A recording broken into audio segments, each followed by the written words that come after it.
Sebenernya gue nggak mau bahas ini, cuman terlalu banyak orang yang mention gue dan komen di video gue kalau Pak Anies itu pengkhianat, Pak Anies itu pengkhianat Pak Prabowo dan lain-lain. Jadi mau gak mau, gue harus bahas tentang masalah ini.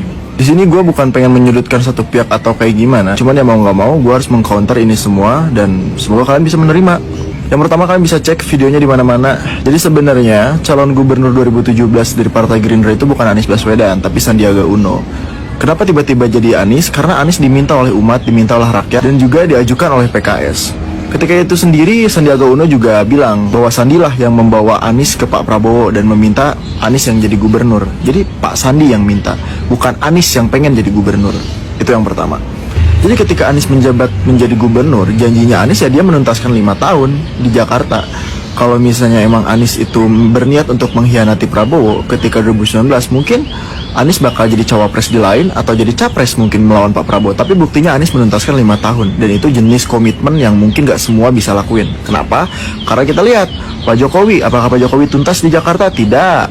Apakah Mas Gibran tuntas di Solo? Tidak. Tidak semua orang-orang menjabat ini tuntas 5 tahun.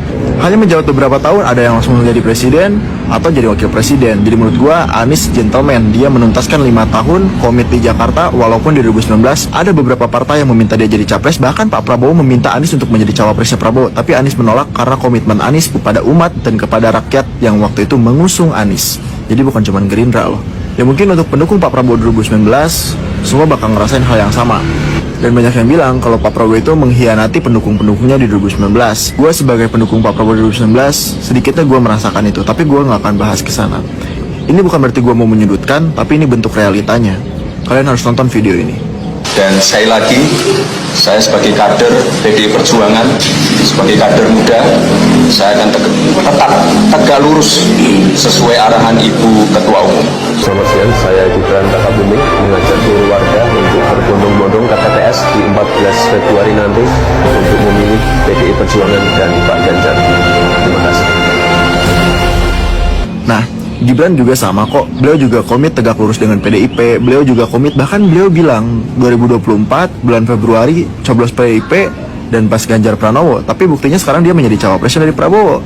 Jadi kalau kalian berteriak Anies itu pengkhianat, menurut gua mending ngaca. Kayak gitu jadinya maling teriak maling. Kalian teriak-teriak Anies ini pengkhianat padahal nggak tahu rujukannya kayak gimana. Tapi di kubu kalian juga seperti itu. Kenapa gue nggak dari awal speak up tentang Mas Gibran kayak gini? Ya udah gitu, gue nggak mau terus gue dibilang gue menyudutkan satu pihak dan lain-lain.